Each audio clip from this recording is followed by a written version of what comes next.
దేవుని నామానికి స్తోత్రం కలుగును గాక.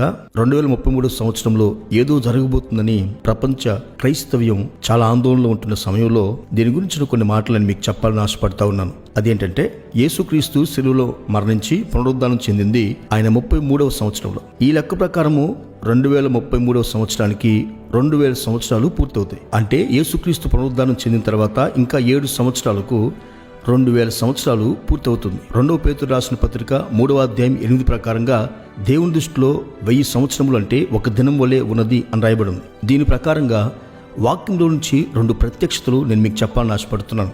అది మొదటి ప్రత్యక్షత ఏంటంటే, యేసుక్రీస్తు యోహాను సువార్త 2వ అధ్యాయం 19వ వచనము, మత్తయి సువార్త 27వ అధ్యాయం 63 వచనాలు, ఇంకా అనేక చోట్ల పలుచోట్ల శిష్యులకు కూడా అనేక సార్లు ఏమని చెప్పాడంటే, నా శిలువ మరణం తర్వాత నేను 3వ దినమున నా దేహాన్ని లేపుతాను అని చెప్పాడు. ఆయన చెప్పినట్లుగానే తన శరీరాన్ని లేపాడు, పునరుద్ధానంతో ఎత్తబడ్డాడు. అయితే ఆయనకి మరొక శరీరము ఈ భూలోకంలో ఉంది, అదే ఆయన సంఘం.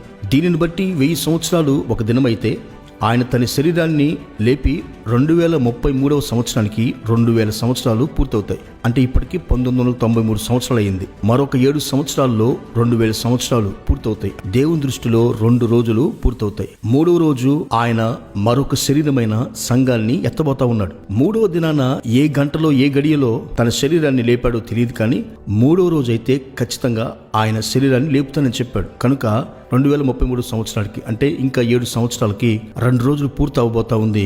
ఏ గడియలో ఆయన వస్తాడో తెలియదు, కానీ ఆ కాలమును మనం గుర్తించవచ్చు అని బైబిల్ చెప్తా ఉంది. అలాగే మరొక వాక్య ప్రత్యక్షత ఏంటంటే, తండ్రి అయిన దేవుడు 6 రోజులు సృష్టిని చేసి 7వ రోజు విశ్రాంతి తీసుకున్నాడు. అలాగే మనుషులు కూడా తన విశ్రాంతిలో ప్రవేశించాలని హెబ్రీ పత్రికలో రాయబడింది. ఆదాము మొదలుకొని అబ్రహాం వరకు 2000 సంవత్సరాలు, అబ్రహాం మొదలుకొని యేసుక్రీస్తు వరకు 2000 సంవత్సరాలు, యేసుక్రీస్తు నుంచి 2026 అంటే ఇప్పటి వరకు 1993 సంవత్సరాలు. అంటే మరొక 7 సంవత్సరాల్లో 2000 సంవత్సరాలు, అంటే మొత్తం 6000 సంవత్సరాలు పూర్తి అవబోతా ఉన్నాయి. సో 6 రోజులు పూర్తి అయిపోయిన తర్వాత 7వ రోజు ఆయన విశ్రాంతి తీసుకున్నాడు. 2033 సంవత్సరానికి ఆయన విశ్రాంతి ప్రారంభించబడతా ఉంది. బహుశా ఆ కాలంలో ఆయన రాకడ రావచ్చు. సో ఈ 2 ప్రత్యక్షతలు, ఈ 2 కోణాల్లో చూస్తే దేవుని రాకడికి 2033 సంవత్సరానికి ఏదో జరగబోతుందని, బహుశా సంఘం ఎత్తబడే సమయం దగ్గర పడిందని అర్థమవుతుంది. మత్తయి సువార్త 24వ అధ్యాయంలో చెప్పినట్లుగా ప్రతి రాకడ సూచన జరుగుతూ ఉంది.